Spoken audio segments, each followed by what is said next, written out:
반갑습니다, 여러분. 여러분들의 합격의 길로 안내해드릴 한국사 달인 최용욱입니다. 자, 제가 이번 OT 강의를 통해서요, 여러분들이 한국사를 어떤 내용을 공부를 해야 하며 그 다음에 어떤 방식으로 공부를 해야 되는지 간단하게 좀 말씀드리도록 하겠습니다. 자, 먼저 보실 거는 여러분들 어떤 기업들이 한국사에 대해서 문제가 출제가 되고 있으며 어떤 내용들인지 간단하게 여러분들 표로 정리를 해봤습니다. 요거는 많이들 알고 계시는 분들이 많이 있을 거예요. 그래서 특징적인 거 몇 가지만 좀 말씀드리도록 하겠습니다. 일단 회사 이름들을 본다라면 야, 국내 굴지의 대기업들은 다 들어가 있다는 거 여러분들 아시죠? 거기다가 한국사를 어떻게 한다. 이제 문제 출제하려는 기업들이 계속해서 늘어나고 있고요. 기존의 한국사 문제를 냈던 회사들도 오히려 한국사 비중을 더욱더 확대하고 있는 건 사실입니다. 자, 그런데 어떤 기업이 어떤 특징들인지 말씀을 드리도록 할게요. 자, 삼성 같은 경우는 직무적성 검사 50문항이 나오는 거 여러분들 알고 계시죠? 자, 그런데 그중에 15문항이 역사 관련 문제가 나옵니다. 특히 이 삼성 같은 경우는 한국사가 한 10문제 정도 나오고요. 그 다음이 세계사 문제가 출제가 되고 있다는 얘기예요. 세계사 문제. 세계사라면 중학교 때 잠깐 배운 거 외에는 기억에 없는 분들이 아마 대다수일 겁니다. 그래서 세계사까지도 준비가 필요하고요. 그 다음에 LG 같은 경우는 한 10문제 정도가 나오는데 LG 커리어스라고 여러분들 알고 계시죠? LG를 준비하는 분들이라면 반드시 한 번쯤은 접속하셔야 되는 그런 사이트가 되는데 LG 커리어스에서 예시 문항이 나와 있는데 그중에서 서너 문항이 그대로 출제가 되고 있습니다. 거의 비슷하게 약간만 바꿔서 출제가 되니까 반드시 보셔야 되는 문제가 됩니다. 자, 그 다음에 제일 까다로운 회사들이 현대자동차하고 포스코 그룹이에요. 자, 둘은 역사 에세이를 내고 있는데 역사 에세이라는 게 도대체 뭐냐? 과거에 있었던 역사적 사건과 현재 관점에서 이 회사 발전과 어떤 연결을 시킬 수 있느냐? 아니면 여러분들의 의식은 어떠하냐 하면서 역사 관련 글을 쓰게 하는 거예요. 그런데 이 내용이 단순하게 한국사만 포함이 되어 있는 게 아니라 세계사하고도 관련이 있다는 거예요.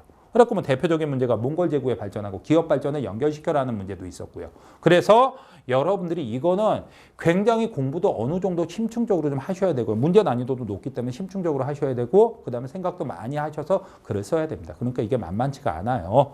자, 그 다음에 역사를 가장 먼저 이 취업시장에 연결시켰던 회사가 여러분들 GS입니다. GS그룹인데 GS칼텍스 같은 경우는 무려 문제를 30문제나 내고 있어요.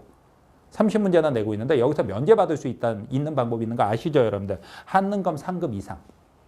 그러니까 1급, 2급, 3급. 한국사 능력 검정 시험에 3급 이상의 자격이 있는 사람에 한해서는 여러분들 면제를 시켜주고 있습니다.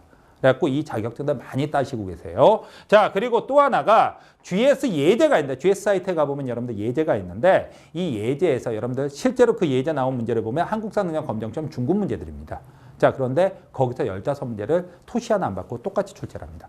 그러니까 여러분들이 15문제는 거기서 맞춰내야 되고 나머지 15문제를 여러분들이 공부를 해서 맞춰야 되는 그런 상황이에요. 그러니까 여러분들 공부 좀 하셔야 됩니다. 자, 그리고 또 은행권도 굉장히 넓어지고 있고 어디 공기업에서도 공기업이라면 당연히 이제 한국사를 보는 상황으로 가고 있죠. 이렇게 한국사 시험을 보는 회사들은 계속해서 늘어나고 있습니다. 그런데 아직까지는 이 역사 에세이 외에는 여러분들 그 난이도 수준이 중급 이하예요. 그래갖고 많이 어렵지 않고 여러분들의 상식을 물어보는 수준에서 멈추고는 있습니다. 하지만 최근 들어서 이 역사 문제를 조금 까다롭게 내는 모습들이 조금씩 늘어나고 있어요. 그래서 지금이야 중하나 뭐 중정도로 준비하면 된다고 하지만 솔직히 말씀드리면 앞으로를 위해서는 좀 더 심도 있는 공부가 필요한 건 사실입니다. 그래서 어떻게 하면 효율적으로 그리고 재밌게 공부할 수 있을까? 그 방법이 필요하죠. 자, 그 다음에 설명드릴 부분은 자, 그렇다면 그런 문제들이 어떤 형태로 출제가 됐었는지 여러분들 말씀드리도록 하겠습니다. 한 10문제를 기준으로 한다면 시대사에서 8문제 이상이 나옵니다. 그리고 문화재에서 한두 문제 정도가 나오는 정도예요. 자, 시대사라면 다른 게 아니라 그 시대가 어떤 흐름을 가졌으면 그 시대에 어떤 사건들이 있었느냐 그리고 어떤 인물들이 있었느냐 물어보는 거예요. 근데 여기서 여러분들이 착각하시는 게 있어요. 여러분들 시대 흐름은 첫 번째가 주요 사건들이죠. 건국은 누가 했으며 그 다음에 어떤 혁명이 일어났으며 그 다음에 전쟁 같은 것들이 뭐가 있었다. 이런 것들 물어보는 문제 충분히 나올 수가 있습니다. 자, 그런데 여기서 많이 헷갈려서 시대 구분. 아, 시대 구분이란 뭐 고려 거면 고려 거, 조선이면 조선. 그 수준에서 요즘 문제 나오지 않습니다. 제가 예시를 드려드린 게 여기 고려에 대해서 여러분들 예시를 드렸는데 뭐 초기 고려를 단순하게 고려라고 생각하는 게 아니라 고려는 총 5시기 정도로 구분이 됩니다. 초기, 중기, 무신집권기, 원간섭기, 말기 각각 이 시기에 어떤 일이 일어났느냐. 뭐 쉽게 하나 던진다면 만약에 묘청의 난이 일어났다라 그러면 이 5시기 중에서 어느 시기에 들어가냐. 바로 고려 중기에 들어갑니다.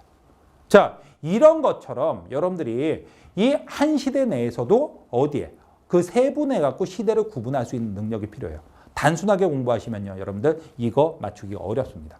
자, 그 다음에 주요 인물이라고 하는 건 당연히 가장 중요한 인물은 왕들이 되겠죠. 각 나라들의 왕들의 업적에 대해서 여러분들이 어느 정도 알고 계셔야 돼요.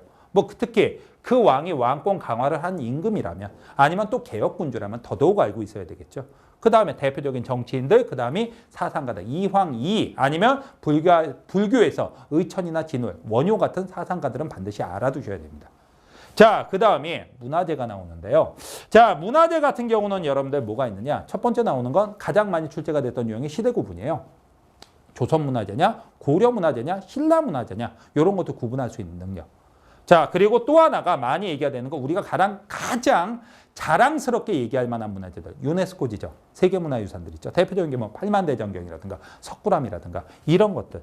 이런 세계문화유산이 뭐뭐가 있는지 여러분들이 알아두셔야 되고요. 역사 에세이에서도 여러분들 이 문제가 출제가 됐었습니다. 세계문화유산 되고 그다음에 그 지정 이유를 쓰라는 역사 에세이 문제도 실제로 출제가 됐었어요. 여러분들이 알고 계셔야 됩니다. 자, 그다음에 우리 문화가 해외, 특히 일본이란 나라에 어떤 영향을 주었는지 이런 것들까지 여러분들이 조금 알아두셔야 됩니다. 그래갖고 문제 수준이 아주 낮게 나오지만은 않는다라는 거 여러분들 기억을 해두십시오. 그렇다면 이제는 시간도 없고 여러분들은 이제 준비해야 될 게 너무나도 많기 때문에 역사에다가 올인할 수는 없습니다. 시간도 없고 그 다음에 내용도 꽤 까다로운데 어떻게 준비를 해야 될 것이냐. 그리고 제 강의를 들으면서 여러분들이 어떻게 수업을 들어야 되는지 그거에 대해서 여러분들 간단하게 말씀드리도록 하겠습니다. 제일 먼저 여러분들 알고 들어가셔야 될까요? 역사는 암기냐 흐름이냐. 쉽게 말씀드리면 암기 위주로 공부할 것이냐 흐름 위주로 공부할 것이냐. 대부분의 강의를 제가 들어보니까 대부분 다 효율성을 살리신다고 야, 이 부분에선 요게 중요합니다. 요거 나옵니다. 이렇게 말씀드리는 분들 암기하라고 하시는 분들 많아요. 그게 나온다라고 어떻게 보장을 합니까? 그거 안 됩니다, 여러분들. 자, 그렇다면 암기하지 말란 얘기냐? 아닙니다, 여러분들. 일단 암기는 하긴 해야 돼요. 하지만 암기하기 전에 먼저 무엇? 흐름부터 잡아야 된다는 얘기입니다. 아까 말씀드렸던 게 뭐가 있어요? 시대에 대해서 여러분들 시대 문제가 많이 나온다고 말씀드렸죠. 그렇다면 그 시대가 어떻게 흘러가는지 왜 이 시기에 이 사건이 일어나는지 사건이 일어나게 된 배경 아셔야 됩니다. 그리고 그 사건이 다음 시대에 어떤 영향을 줬는지 그 영향력도 여러분들이 좀 아셔야 돼요. 그래서 흐름을 이해하시고 나서 암기를 하신다면 어떻게 되냐? 여러분들 암기할 분량이 3분의 1로 줄어듭니다. 3분의 1로 줄어요. 그래야지만이 암기도 빨라지고 확실하고 오래 가는 겁니다. 그러니까 여러분들 단순하게 암기하려고 하지 마세요. 제 강의를 한번 들어보십시오. 들어보시면 스토리텔링 방식으로 합니다. 자, 그런데 흐름을 쫙 말씀을 드릴 거예요. 처음에는 하다가 나중에 재미있으실 겁니다. 제가 확신을 합니다. 재미있게 듣다 보면 여러분들 머릿속에 흐름이 쭉 줄을 서게 돼 있어요. 그리고 나면 암기할 분량도 확 줄어들죠. 이렇게 공부를 하셔야 됩니다. 역사는 사건의 시간적 흐름이기 때문에 암기만 해서는 사건의 시간적 흐름 자체가 흐트러질 수 있어요. 먼저 흐름을 이해하시고 그 다음에 암기를 하십시오. 그리고 두 번째, 자, 눈으로, 귀로, 그리고 가슴으로 느껴라. 제가 굉장히 좋아하는 말이기도 합니다. 이게 도대체 무슨 얘기냐? 제가 여러분들 공부하실 때 참 대단한 공부하시는 거 많이 봤습니다. 글씨로 역사 공부를 하세요. 글씨로. 글씨로 역사 공부를 한다는 게 도대체 뭐냐? 자, 많은 분은 강의를 보니까 외우라고 하면서 문화재 이름도 쭉 나열해 주십니다. 어느 문화재인지 보여주시지 않고요. 문화재 이름을 나열해 주시는데 여러분들 이 이름 부석사 소조 아미타에로 자상 여러분들 암기하실 수 있으세요? 암기 못 하시잖아요. 그걸 어떻게 암기를 해요? 그 어려운 단어를. 그 어려운 단어 암기가 불가능합니다. 그런데 그 어려운 걸 그냥 글씨로 외우려고 하시는 거 이거 안 됩니다. 역사 공부를 왜 글씨로 합니까? 눈으로 하세요. 가장 좋은 방식은 그 문화재에 가서 직접 보고 만져보고 느껴보고 뭐 가능하다면 뽀뽀도 한번 이건 뭐 안 되겠지만 한번 해보고 본다라면 여러분들 쉽게 공부하실 수 있을 거예요. 하지만 시간적, 공간적, 뭐 비용적으로도 불가능하죠. 그러다 보니까 어떻게 하느냐? 여러분들 강의해 드릴 때 제가 사진 다 띄울 겁니다. 사진 띄워드리고 그 사진이 왜 그런 이름을 붙는지 이런 거 다 말씀을 드릴 거예요. 그래서 단순하게 글씨로 공부하시지 마시고 눈으로 보세요. 직접 만져보지는 못하지만 눈으로 보세요. 그리고 제가 하는 말을 들으세요. 귀로 들으십시오. 그리고 여러분들 단순하게 거기서 끝나지 말고 그 문화재를 사랑하는 마음을 가지십시오. 가슴으로 느끼란 말이 바로 그거예요. 그렇게 되면 여러분들 머릿속에 이해가 되고 사랑하는 마음이 많이 생길수록 재밌어 할수록 즐거울수록 여러분들이 좀 더 쉽게 공부할 수 있는 방법이 생기는 겁니다. 그래서 저는 소극적으로 아주 피동적으로 공부하는 거 굉장히 싫어합니다. 여러분들 제 수업을 듣기 위해서 덤비십시오. 열심히 듣고 열심히 대답하고 하시다 보면 쉽게 이해가 되실 겁니다. 여러분들 아시겠죠? 자, 그렇다면 이런 수업을 하기 위해서는 도대체 누가 필요하냐? 여러분들 다른 사람 아닙니다. 역사를 모르는 사람은 이런 강의를 여러분들한테 드릴 수가 없습니다. 누가 필요하냐면 바로 역사 전문가가 필요합니다. 아무나 할 수 있는 강의가 아니라 바로 역사 전문가만이 여러분들을 좀 더 편하게 그리고 재밌게 그리고 즐겁게 여러분들 합격의 길로 안내해 드릴 수 있습니다. 그 사람이 바로 누구냐? 바로 이 사람이 되겠죠. 여러분들 지금까지 들어주셔서 감사하시고요. 저와 함께 공부하시면서 꼭 합격의 길로 달려가시길 기원하겠습니다. 감사합니다.